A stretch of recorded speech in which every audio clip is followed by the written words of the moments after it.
Bueno, mis hermanos, en Mateo capítulo 4, versículos 12 al 17, vamos a leer estos versículos, pero en realidad vamos a estar desarrollando solamente un versículo, que es el versículo 17. Sin embargo, vamos a leer desde el versículo 12 hasta el versículo 17. Cuando Jesús oyó que Juan estaba preso, volvió a Galilea y dejando a Nazaret, vino y habitó en Capernaum, ciudad marítima, en la región de Zabulón y de Neftalí, para que se cumpliese lo dicho por el profeta Isaías cuando dijo: tierra de Zabulón y tierra de Neftalí, camino del mar, al otro lado del Jordán, Galilea de los gentiles. El pueblo asentado en tinieblas vio gran luz, y a los asentados en región de sombra de muerte, luz les resplandeció. Desde entonces comenzó Jesús a predicar y a decir: arrepentíos, porque el reino de los cielos se ha acercado.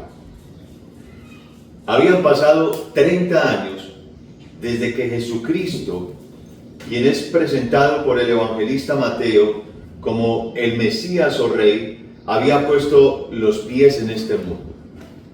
En un contexto mucho más remoto, mucho más lejano, unos 800 años antes, Isaías pronunció las palabras que cita Mateo ahí en el versículo 15 y versículo 16, y que hacen referencia directa con lo que está sucediendo en nuestro pasaje, es decir, la venida del Mesías o la venida del Rey.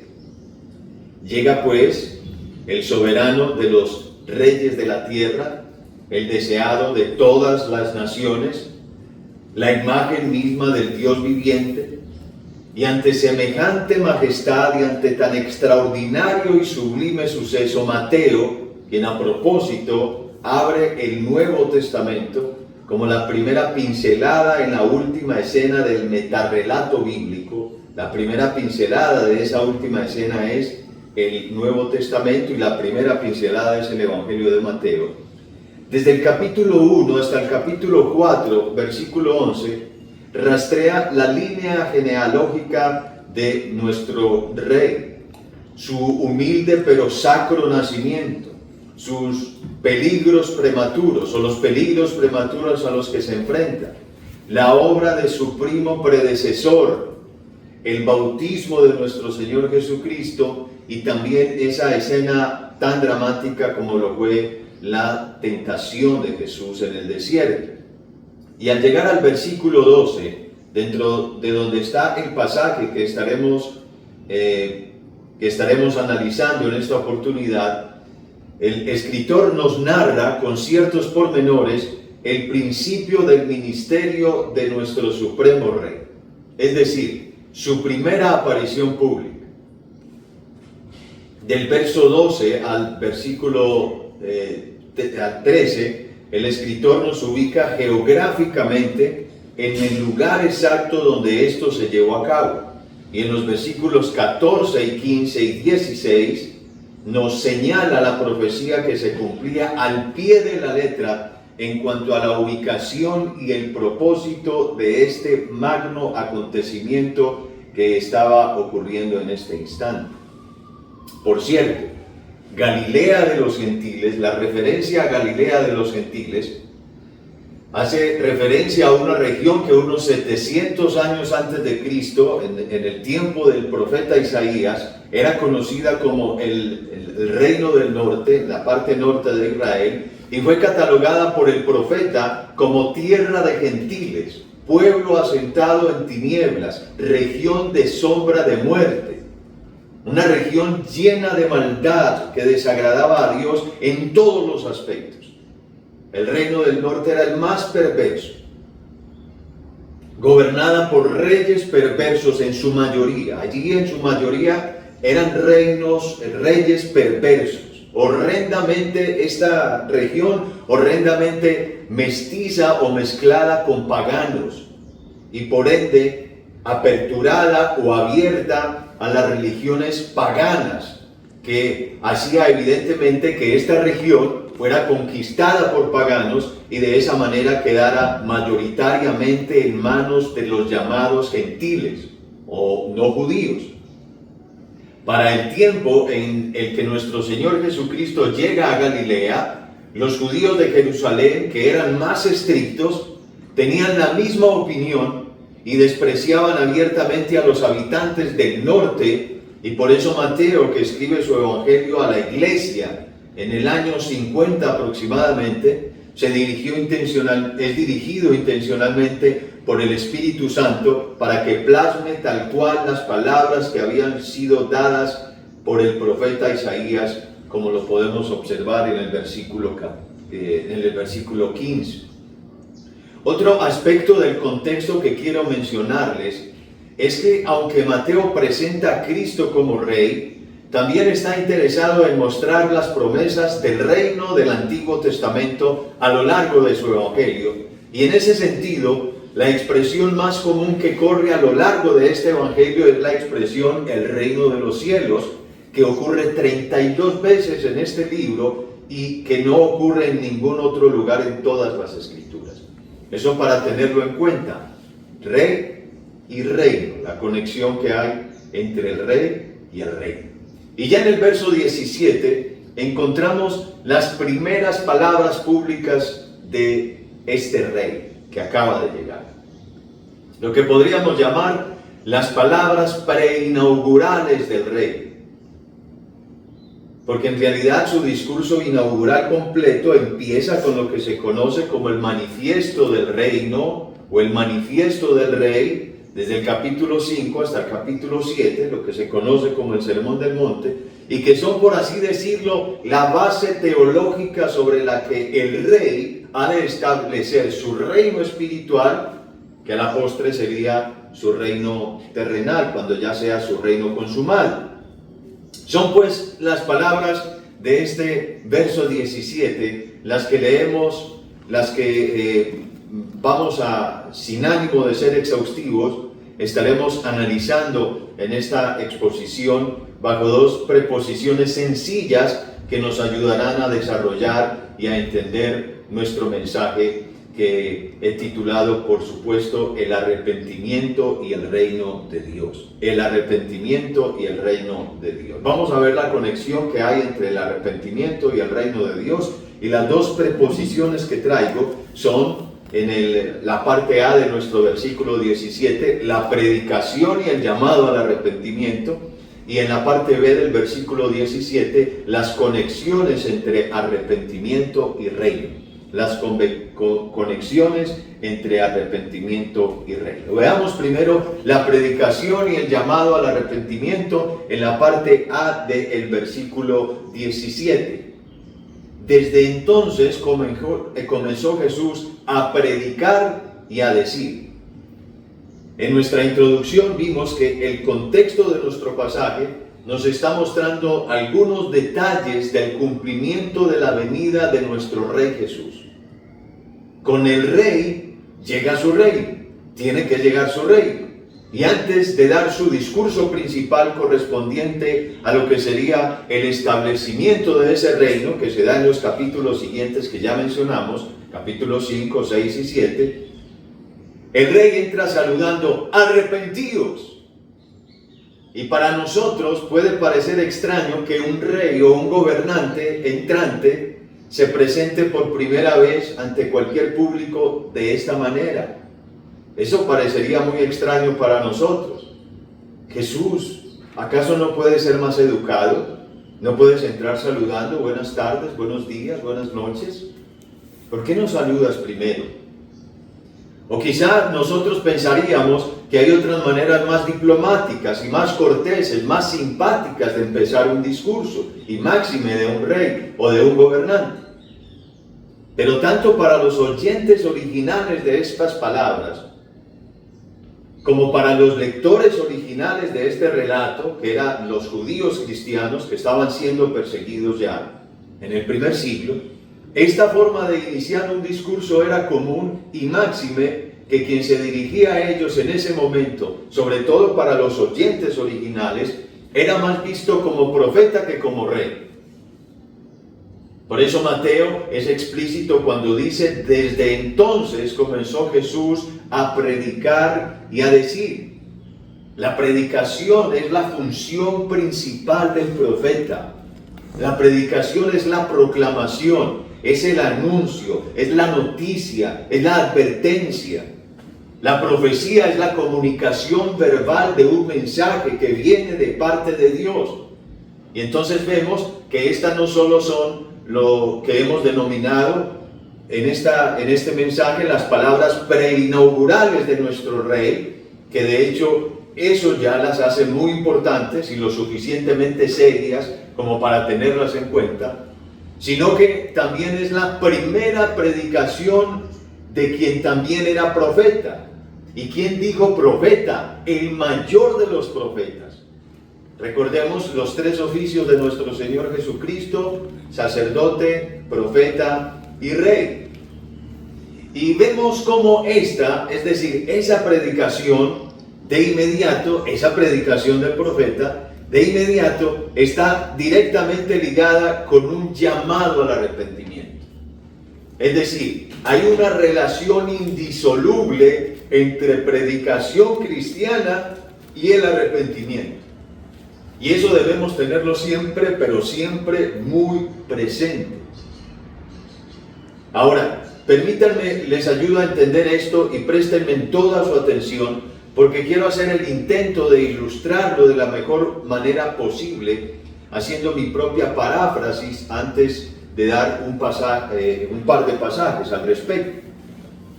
Por un lado tenemos a un Dios 3 veces santo, todopoderoso, revestido de gloria y majestad resplandeciente.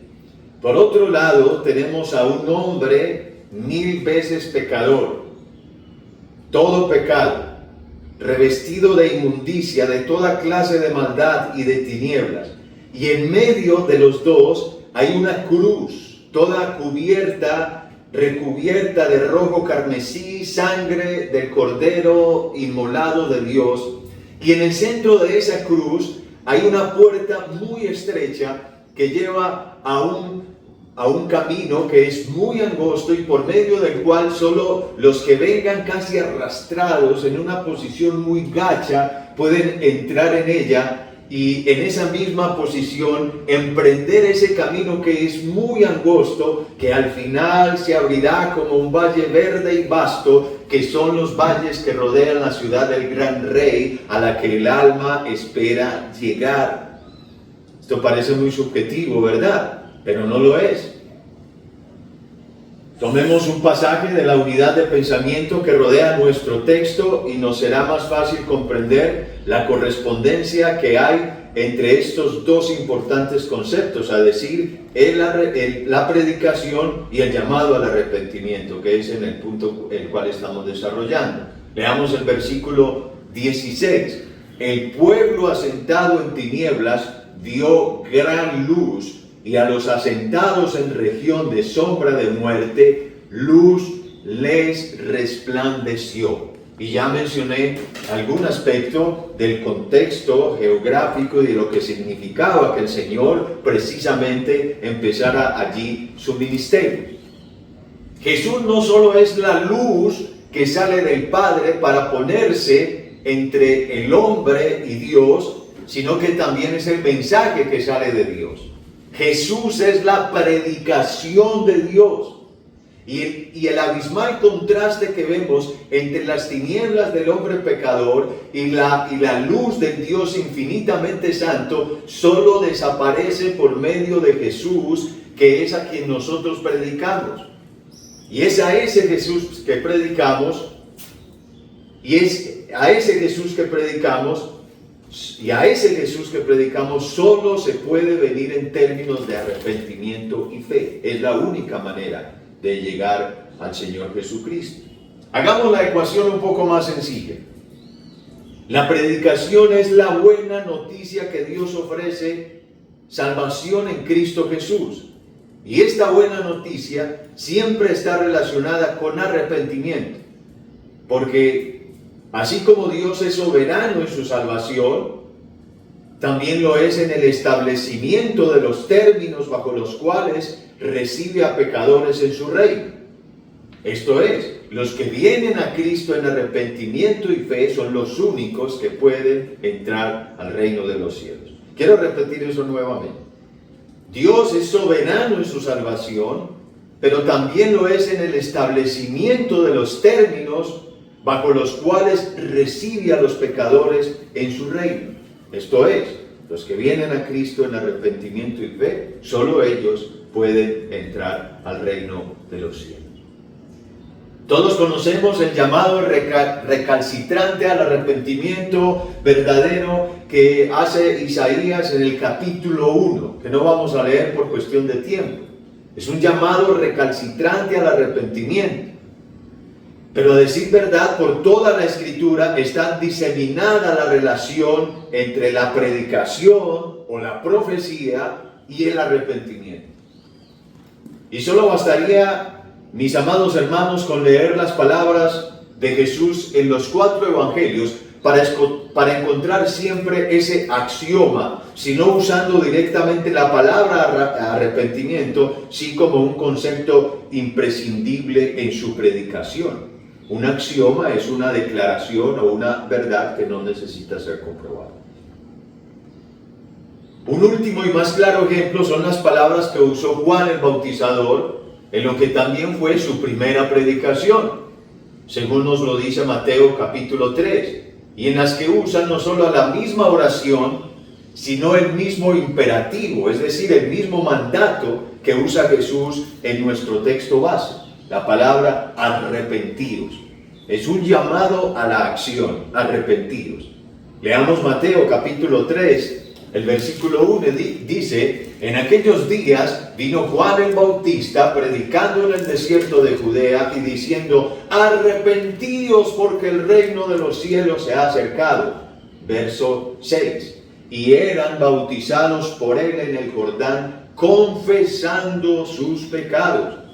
O sea, mostrando claras señales de arrepentimiento, confesando sus pecados, porque sin confesión no hay arrepentimiento genuino.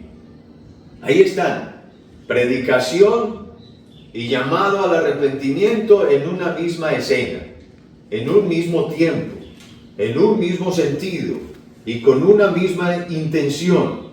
Predicación y arrepentimiento como una especie de simbiosis espiritual, de sinergia espiritual que trabaja con un propósito bien definido, que es glorificar a Dios en la salvación del hombre, a la manera en que Dios lo ha establecido.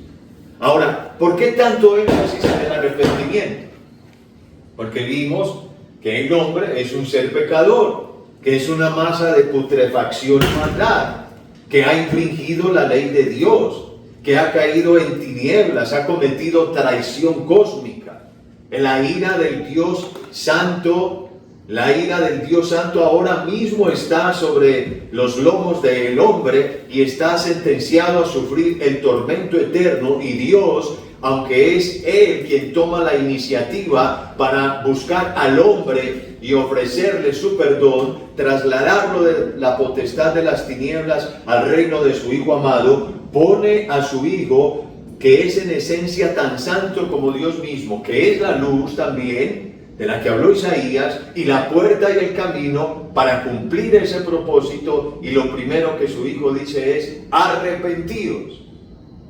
Como si dijera: aquí estoy, ha llegado el Rey, mírenme, ustedes que están en tinieblas, soy esa luz prometida por siglos que estaban esperando. Vengan y yo los llevo de regreso al reino de mi Padre.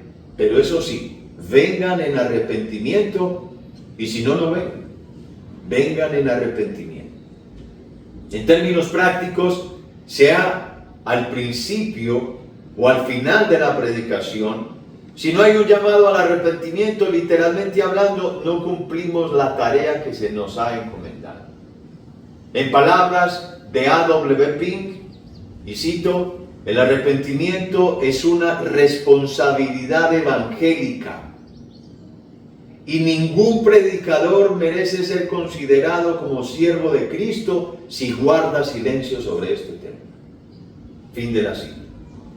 Y una cosa más, si olvidamos esta importante premisa en nuestra predicación pública o en nuestra predicación privada o en nuestra autopredicación, la que debemos hacernos a nosotros mismos, ellos o aquellos o nosotros no somos movidos a cambiar, a arrepentirnos cuando escuchamos esa predicación o cuando escuchan esa predicación, si no somos movidos a cambiar, motivados a cambiar, a arrepentirnos sinceramente, a asquear nuestro pecado y a abandonarlo, si no caemos con nuestra frente al piso, humillados, clamando por misericordia, nuestras palabras no fueron más que vagos sonidos estridentes de aparente espiritualidad y piedad, y estamos engañando a nuestros oyentes de la misma manera que nos estamos engañando a nosotros mismos. Ahora veamos las conexiones entre el arrepentimiento y el reino de los cielos, que es nuestro segundo encabezado y que es el punto central de esta disertación en esta mañana. Las conexiones entre el arrepentimiento y el reino de los cielos. La parte B de nuestro versículo dice: arrepentíos. Vale la pena leerlo desde la parte A. Desde entonces comenzó Jesús a predicar y a decir: arrepentíos, porque el reino de los cielos se ha acercado. No vamos a definir hoy qué es el arrepentimiento, porque ese es un tema que tiene tanto de ancho como de hondo y nos extenderíamos demasiado, pero sí lo vamos a hacer, Dios mediante, la próxima semana. Con la ayuda de Dios vamos a definir qué es el arrepentimiento bíblico. Ya vimos pues que todo hombre que haya sido alcanzado con la gracia de Dios para ser salvo, imprescindiblemente se arrepiente para poder entrar a ser parte de la familia de Dios y ciudadano oficial del reino de Dios, verdadero ciudadano del reino de Dios. Así que el arrepentimiento es como ese primer paso visible en el camino de la salvación. Es el primer paso visible en el camino de la salvación. Es esa marca primaria externa de un cambio interno llamado regeneración que ocurre en la vida de todo hombre y que ambos son productos del don de la gracia divina. El arrepentimiento en ese momento es el instrumento, es la llave que Dios pone en la mano del hombre, que le abre la puerta de entrada a ese maravilloso reino llamado el reino de Dios. Una vez que Dios regenera al hombre, le da el don del arrepentimiento para que él responda a ese llamado que Dios le hace a entrar al reino, y de esa manera puede entrar al reino de los cielos en los términos que Dios ha establecido. Es el único componente de la salvación donde, por decirlo de alguna manera, el hombre participa. En otras palabras, es una acción motivada por Dios, es un don de Dios, pero es hecha por el hombre, porque el hombre es el que se arrepiente. Pero una vez que estamos dentro del reino de Dios, nosotros seguimos usando esa llave de manera permanente, o llevando esa marca, si se entiende mejor, por lo menos mientras vamos por el desierto de este mundo vil hacia la ciudad celestial. Y aquí debo usar las palabras de el gran reformador Martín Lutero, cuando decía que cuando nuestro Señor y Maestro dijo arrepentíos, quiso que toda la vida de los creyentes fuera de continuo arrepentimiento, un continuo arrepentimiento. Eso decía Martín Lutero. Entonces, entre todo el desarrollo de nuestro primer punto y el inicio de este segundo punto, vemos esa primer conexión del arrepentimiento con el reino de Dios. Arrepentimiento al inicio para entrar al reino de Dios, arrepentimiento continuo mientras estemos en esta etapa del reino llamado también reino espiritual. Ahora, de este lado de la barca surge una pregunta lógica. Bueno, pero yo ya estoy dentro del reino de Dios, Ya usé el arrepentimiento para entrar al reino de Dios. Y entonces, ¿por qué debo arrepentirme si ya Dios me perdonó? Esa es una pregunta que se haría un niño al escuchar este mensaje. Y es verdad, ya Dios nos perdonó, porque Dios pagó por nuestros pecados pasados, presentes y futuros, y su justicia, Cristo pagó por nuestros pecados pasados, presentes y futuros, y su justicia nos ha sido imputada, y ese perdón es uno de los componentes de la obra salvífica que Dios hace en nosotros. Y aunque eso le rechine al oído a Satanás, en el oído a Satanás y a algunos de sus preciados hijos, Dios, al mirarnos a nosotros por esa obra sustitutiva de Cristo en la cruz del Calvario, Dios nos ve a nosotros santos, puros, perfectos. Y esto única y exclusivamente por los méritos de Cristo. Pero si tenemos en cuenta que una verdad no niega la posibilidad de otra verdad, muchas veces antes la confirma, entonces también es cierto que aunque por ser hijos de Dios el pecado ya no reina en nosotros, el pecado aún sigue morando dentro de nosotros. Y aunque no practicamos el pecado, nosotros cometemos pecado. No oramos sin pecar, no leemos las escrituras sin pecar, porque nuestra mente divaga continuamente. No estamos en la iglesia como en esta mañana sin pecar. Todo el tiempo el pecado, la ley del pecado trata de empoderarse y trata de tomar el control de nuestras vidas y trata de pelear por reinar nuevamente en nuestras vidas. Solamente que ya no reina en nuestros corazones y ya no reina en nuestro ser interior. Es como si nuestro espíritu constantemente se quiere elevar hacia las cosas celestiales, pero nuestra carne, la ley del pecado, siempre está jalándonos hacia abajo.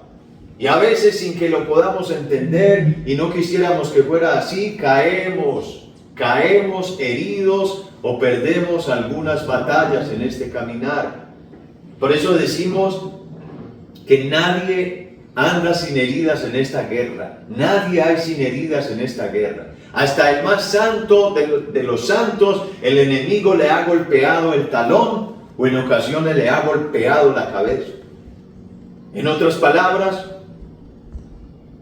como siempre podemos pecar, siempre existe razón para que nos arrepintamos. Juan nos habla de esto en su primera carta, en el capítulo 2, el versículo 1, cuando dice: hijitos míos, estas cosas os escribo para que no pequéis. Y si alguno hubiere pecado, abogado tenemos para con el Padre, a Jesucristo el Hijo.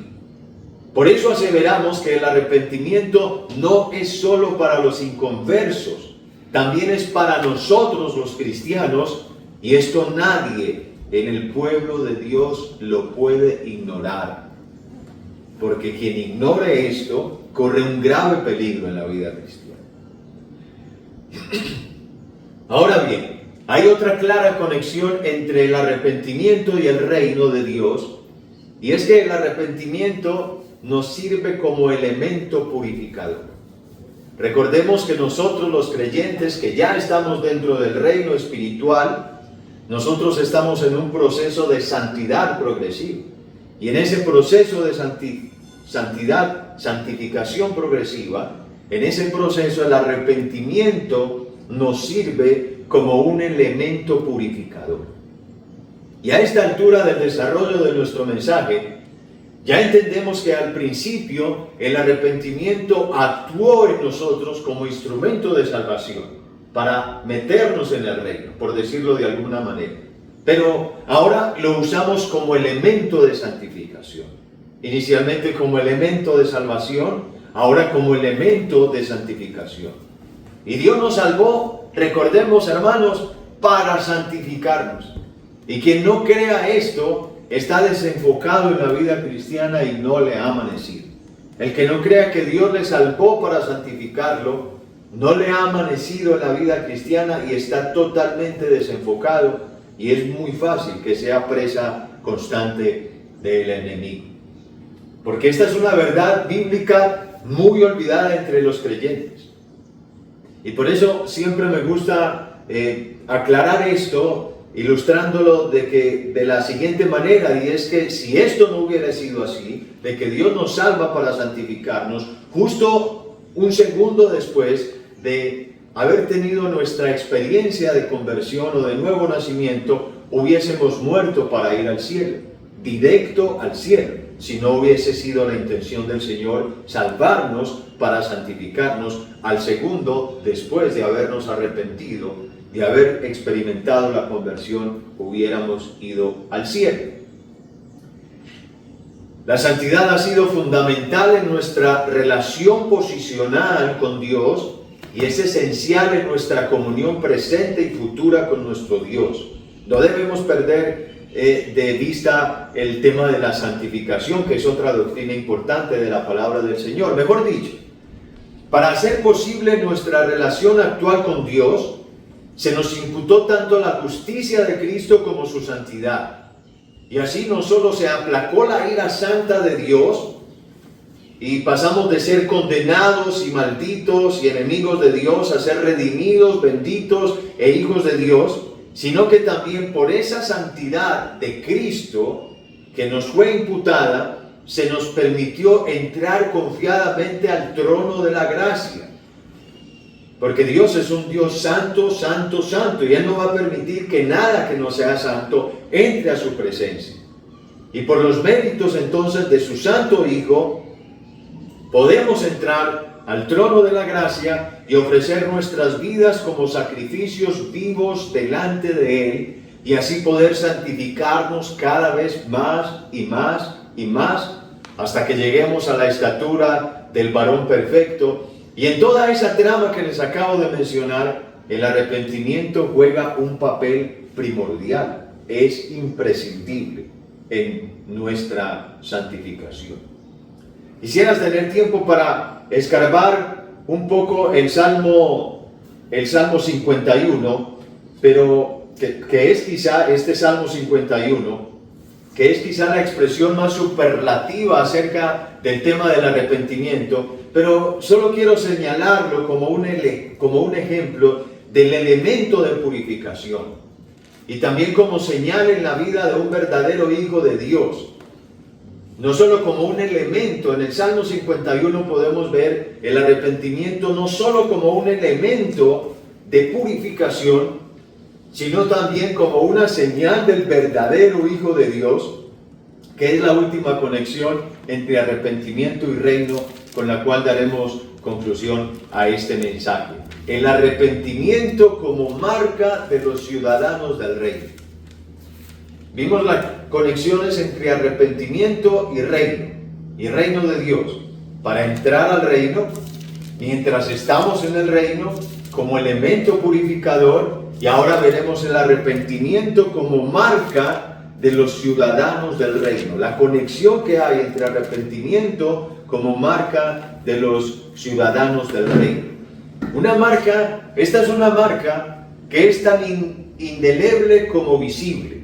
Es decir, no solo es una marca que no se puede borrar, sino que tiene que ser evidente en la vida de todo aquel que dice ser cristiano, que dice ser hijo de Dios, que dice ser ciudadano del reino de los cielos.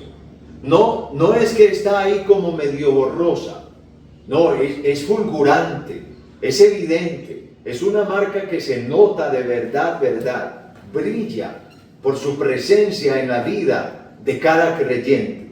Entonces no solo es indeleble, que no se puede borrar, sino que es visible, evidentemente visible en la vida de cada creyente.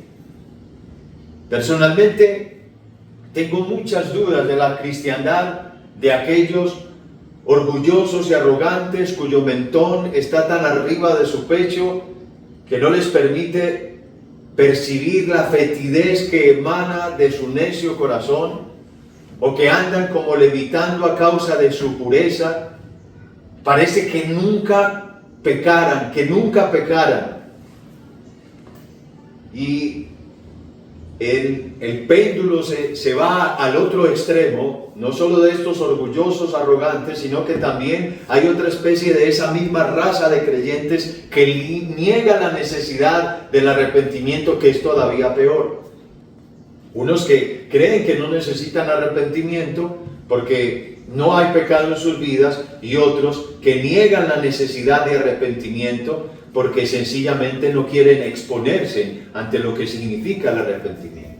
Esos que niegan la necesidad del arrepentimiento son como llaneros solitarios espirituales en la iglesia. Tanto los orgullosos y arrogantes como los que creen que uno no necesita arrepentirse. Son como llaneros solitarios en la iglesia. Llaneros espirituales, solitarios espirituales. Actúan como fantasmas en la iglesia. Llegan de último a las iglesias y se van de primero en cada reunión. Son los primeros que salen, porque no quieren rendirle cuentas a nadie.